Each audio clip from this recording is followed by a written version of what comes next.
Hi everybody. Today we're going to talk about dummy variables. I'll give a quick explanation about dummy variables when you have two outcome responses, two outcome categories, and when you have more than two. The example today will have three. Let's go ahead and look at the Wikipedia definition of dummy variables. Basically, a dummy variable is you have a variable that's discrete, either orderable or non-orderable. The examples today will be non-orderable. And they have a certain number of possible outcomes. So for example, we might have race measured as black and white, so there's only two outcomes. Or we might have race measured as white, black, and Hispanic, where there are three outcomes. In the Wikipedia entry, they use an example like smoker versus non-smoker. So it's a single variable that tells us what category a person falls in. And what we're going to do is create a variable that's made up of zeros and ones that's going to represent that information. And this can be very useful when we put them into regression models. These dummy variables, and there's a lot of different names for them. Dummy variables is what I learned in graduate school, but they're also called indicator variables, and some people call them factor variables. And what a factor variable or dummy variable does in a regression model is it acts like a switch that turns coefficients on and off. So let's first go ahead and take a look at an example. If I have a variable that I call race, and it just represents whether respondents are white or black, we'll code say white will equal 1 and black will equal 2, then I would create a new factor variable or a dummy variable from that, which is made up only of zeros and ones. And you can see here that if the original variable is called race, anytime there's a 1 representing a white respondent, race 1 is coded as 1 as well. On the other hand, anytime there's a black respondent, all the black respondents are coded 2. We're going to convert those 2's or transform them to be zeros. So race, the variable race, is a discrete non-orderable variable that has the values of 1 and 2 representing white and black. The variable race 1 is a dummy variable coded 1 and 0 representing respectively white and black respondents. This is the variable we would put into a regression model. Let's look at a more complicated example. What if we had three categories for race? 1 represents the white respondents, 2 represents the black respondents, and 3 represents Hispanic respondents. We can't take these three pieces of information and create a single variable that represents all three races. In fact, we're going to need to create two variables to represent all three values. But I'm going to show you here, I'll make three variables, one for each value, to show you how dummy variables work. Looking only at the white respondents, the respondents coded 1, we're going to create a new variable, race 1, which will represent whether people are white or not. Anytime you see a 1 in race 1, it corresponds to being coded 1 in race, and anytime you see a 0 in the variable race 1, it corresponds to being 2 or 3 in race. So what we have here is anybody who's white is coded as 1, everybody else is coded as 0. Now, this variable lets us get at who's white and who's not, but we lose information about black and Hispanic. So let's go ahead and create a second variable. And I'll call that variable race 2. And for race 2, anytime the original race variable is coded 2 for black, I'll create values in race 2 equal to 1 representing black, and everybody else, the white and Hispanic respondents, will be coded 0. So here's our second dummy or factor variable, and this one represents whether respondents are black or not. Truthfully, I only need these two variables, because if anybody is coded 0 and 0 on race 1 and race 2, they have to be Hispanic. They can't be anything else. So that's why we're only going to include two variables in our regression model. But in fact, I can make a third variable. And the third variable, race 3 here, represents whether people are Hispanic or not. So in this race 3 variable, you'll notice that the ones correspond to people who are coded 3 on the original race variable, representing Hispanic respondents, and everybody else, the white and black respondents, are coded as 0. So in a nutshell, that's sort of what dummy variables are. They're just one or more variables that contain the values of 0 and 1 that are mapped onto groups of different kinds of people: race, sex, smoker, non-smoker, married, widowed, separated, divorced, never married, and so forth. And so many variables in the social sciences are these kind of discrete non-orderable and discrete orderable variables that dummy variables become a really important thing to know about when we're developing our regression models. Let's go ahead and jump over to Stata, and I'll show you some examples. I'm going to make a little fake data set, a little test data set, to show you a Stata way of creating these dummy variables. So I've got Stata version 16 running. On the left side of the screen I have my Stata window with the results window, the variables window, and the command window. And on the right hand side I have a do file which has a little program in it that I'm going to show you that's going to create a little test set of data so I can show you how Stata can create dummy variables, or what they call factor variables, for you. I'm then going to show you an example with regression like we used in class, where we'll create dummy variables on the fly in our regression analysis using a special Stata command which creates these variables as we go along. So let's go ahead and look at the program. You can see in lines 1 through 11 I'm going to create a little tiny data set. I'm making a variable called race, and it's got the values, only has the values of 1 and 2. And we can just imagine that the 1s are white respondents and the 2 are black respondents. So let's go ahead and run this. And you can see in the results window that my input command ran without any errors. When I input data like this for small data sets, I do like to just list them out again just to double check that I got what I expected. So that's what I'm doing here in line 13. And it's just going to echo back that the data look exactly right. Line 14 is really the important line. What I'm going to do in line 14 is use the list command to list out the value of race, which we just did. But I'm also listing out race again, but notice that I'm using a prefix before the race variable name, I. I.race says to Stata, create a temporary variable, which is the factor variable or the dummy variable associated with the variable race. Now we should kind of think through what Stata is going to do. Since the race variable only has 2 outcomes, 1s and 2s, it should create a new variable which has outcomes of 0 and 1s mapped to the 1s and 2s. Let's go ahead and run line 14 and see what we get. Now, Stata actually produces 2 factor variables for us, and when we run our regression model, one of them is used by default, but we can pick which one to use. You may remember from the lecture that when you have a variable that only has 2 outcomes, like race, 1 and 2, you can express that in one dummy variable. And in fact, if you use 2 dummy variables, one for white and one for black, you have a perfect collinearity and you won't be able to estimate your regression model. So while Stata produces both of these factor variables, we're only going to use one of them in our model. But go ahead and look a little closely at what's going on here. The original variable in order is 1, 1, 2, 1, 2, 1, 1. And now look over at 1.race. That's our first factor variable. Anytime there's a 1 in the race variable, there's a 1 in the 1.race variable.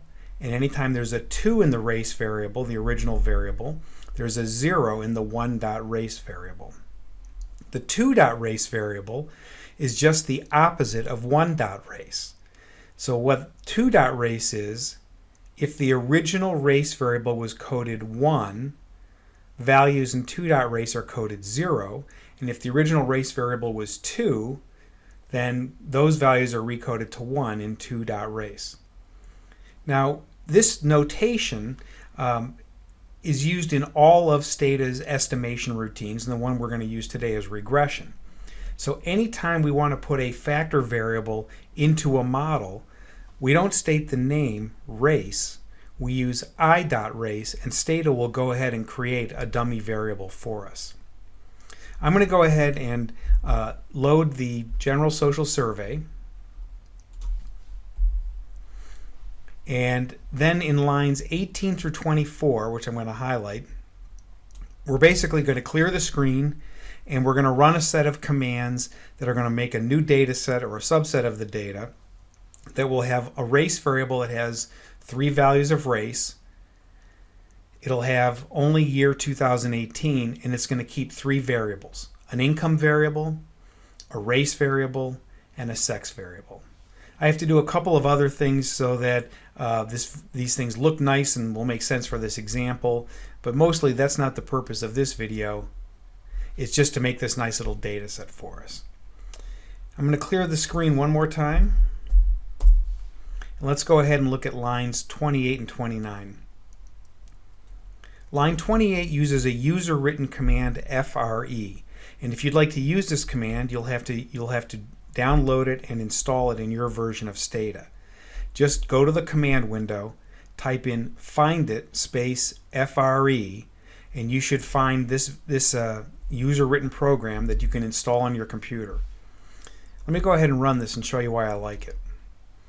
Notice that it has the value labels, the white, black, and Hispanic, alongside of the numeric values 1, 2, and 3. And for the sex variable, it has the value labels male and female alongside the values of 1 and 2. The built-in Stata command tab or tabulate doesn't provide that information. You have to run that command twice, once with and once without labels to get the same information. So an extra little tip here, this free program, the program FRE, is a great little program, and I highly recommend it. Let's also go ahead and summarize our dependent variable, or our numeric variable, real R income. So now we're looking at this and we're thinking about doing maybe a t-test or a regression problem. And we're going to start with a very simple t-test problem. We have a numeric variable which represents income. We can see the average is about $25,000. And we have a variable for race, which is whether people are black and white. I'm going to leave the Hispanic respondents out of this t-test because the t-test requires us to have 2 groups, and I want to make a very clear comparison between the black and white respondents. Let me go ahead and clear the screen one more time. And let's look at line 33 in my program. This is your basic t-test command, and the only thing that might be a little different for you or unusual is that it's got an if modifier, because remember the race variable is coded 1, 2, and 3 for white, black, and Hispanic, and I only want to use white and black, so I'm going to limit my data set for this analysis to all cases of race, or all respondents of race who have values of 1 and 2 or less than 3. Here's our standard Ttest output. A couple of things to note here that we'll come back to later, but the most important line in this output right now is the line labeled diff, and we can see that the average income for the white respondents, which is about $28,000, minus the average income for the black respondents, which is about $18,000, is about $26,000, $25,932.1. The t-test associated with that difference is 4.44, so we would reject the null hypothesis, and we can also tell that by looking at the small p-value for the alternative hypothesis where the difference is not equal to 0. It turns out we can solve this same problem using regression and dummy variables. In line 36 of my program, you'll see that I'm using the factor variable notation, and I'm going to replicate this particular problem. I'm going to regress the income variable on the race variable, but see how I've specified it as I.race, so that Stata will automatically convert this variable that has the values of 1 and 2 to have values of 0 and 1, and we should get the same results as the t-test. Let's go ahead and run this. Now, we don't see exactly the same results, but here's where we can see how similar they are. Up in the t-test, the difference between white and black is $9,726. Look at the coefficient in our regression model. Remember, the dummy variable acts like a switch to turn the coefficient on or off. For the white respondents, it's turned off, and that coefficient, you're left with 27,795.29. And for the black respondents, that coefficient is switched on, and so you take the intercept or the constant and you subtract the coefficient from it. Remember, we talked in another video that we can use the margins command to do the math for us to produce the expected values or the predicted values for our independent variables. And I've done that here, line 37. I'm just issuing the margins command. Note that this margins command may be different than what you've seen me use before, because this is for factor variables. It comes before the comma, and I don't need any options.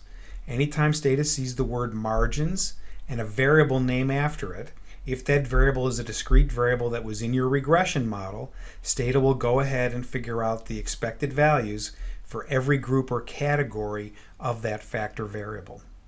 And now you can see we've got our roughly $28,000 for our white respondents and our roughly $18,000 for our black respondents. There's a complete one-to-one correspondence between a difference of means t-test and a regression model with a dummy variable that only has two outcomes. I also saved the sex variable. So just to show you that we can replicate this kind of analysis or how flexible it is, down in line 40, I'm going to regress the income variable on the sex variable. And again, thinking ahead, sex is not a numeric variable, it's a discrete variable. So it needs to be made into a dummy variable.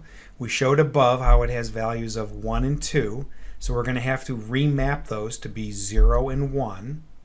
And I use the I dot variable name, I dot sex in this case, to produce that regression model.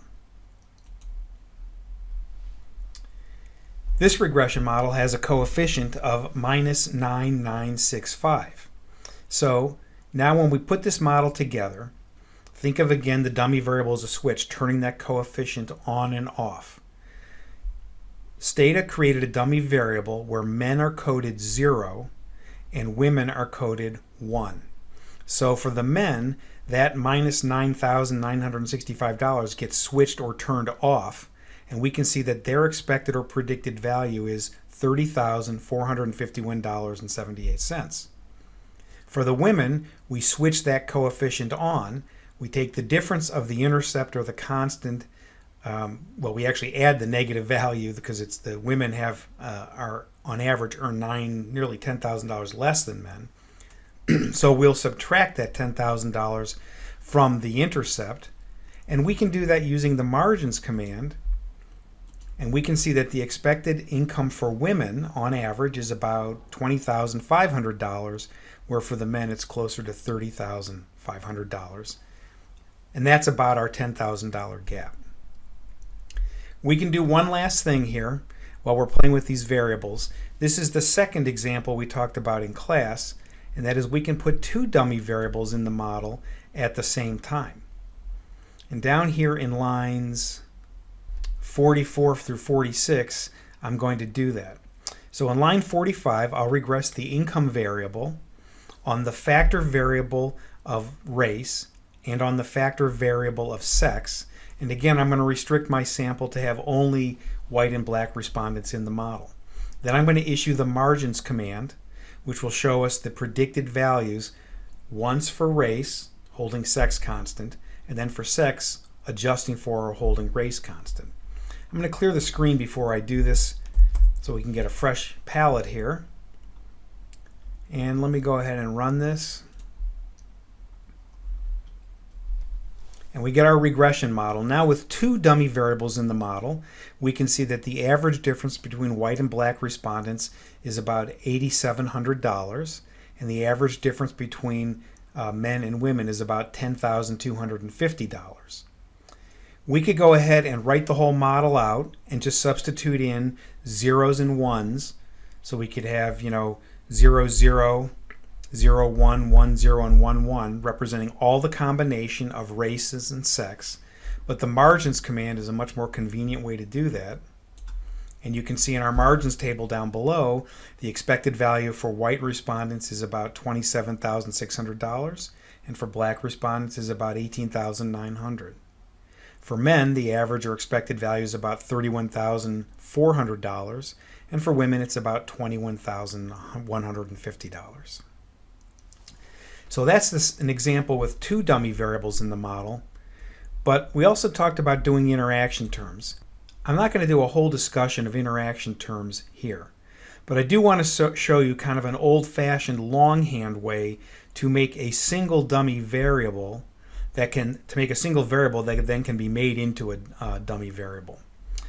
If we look at this lines 50 through 52, I'm going to make certain that this variable race sex doesn't exist. I'm going to use a Stata command calledegen, which is extensions to generate, and I'm going to put together or intersect the variable race and sex. Now, I'm only going to use white and black respondents and men and women. So what would that intersection look like? We have white men, we have black men, we have white women, and we have black women. Remember, these are two separate variables. The race variable only shows white and black, and the sex variable only shows male and female. They're not put together into a single variable. Thisegen command will put them together into a single variable. Let's go ahead and run this and take a look at the output. I've used the user-written command free to show you that this new variable called race sex has values of 1, 2, 3, and 4, and it's taken the intersection or the interaction of race and sex and put them into a single variable. Now this variable can be converted into a dummy variable, well really a set of dummy variables. Remember, there's 4 possible outcomes here. So we need 3 dummy variables to capture all the information in all 4 of them. But I'm going to let Stata do the heavy lifting for me, and I'm going to regress my income variable on this race sex variable, but I'll use that I dot prefix so that Stata will create dummy variables for me. That's what I'm going to do here on line 55, and I'm also then going to calculate the margins in line 56. Before I do that, let me clear the screen so we can see what's going on a little bit better. And running the program. So you can see now I have 3 regression coefficients and a constant. Remember, the constant is the expected value for the group or the variable that's not included in the model. And by default, Stata takes the smallest value of the variable that's the factor variable. In this case, that would be white men because they're coded 1. That's the smallest value. And leaves that variable out of the model. So this model is basically regressing the income variable on a dummy variable for black men, a dummy variable for white women, and a dummy variable for black women. Again, to make my life easier, I could certainly take all these numbers from the output, write my regression model, and then start substituting in zeros and ones in every combination to figure out all the different possible expected values. But the margins command in Stata will do that for me. And you can see now that we have white men have an expected value of about $34,000. White women are about $21,700. Black or African men are $18,356, and black women are about $17,900. So, to summarize, factor variables are really important in statistics, particularly in the social sciences, because we have so many variables that are discrete variables. In the old days, we had to create dummy variables by hand with lots of recode statements mapping the values of some variable to zeros and ones, and maybe even having multiple variables to capture a single variable that has more than 2 response or outcome categories. Stata makes this easier with the addition of their factor variable notation by prefacing these discrete variables with I, dot, and then the variable name, We can just put them in our regression model, and Stata will figure out all these dummy variables for us. And then, to make our life even a little bit easier, we can use the margins command to produce the predicted or expected values. Now, you may have anticipated that once we use the margins command to produce these outcomes, we might want to visualize the data, and in fact, we could use margins plot at this point to graph those expected values from the margins command. I'm going to leave that for another day, and I hope you find this helpful, particularly when you're doing your homework assignment. I'm looking forward to seeing everybody in class.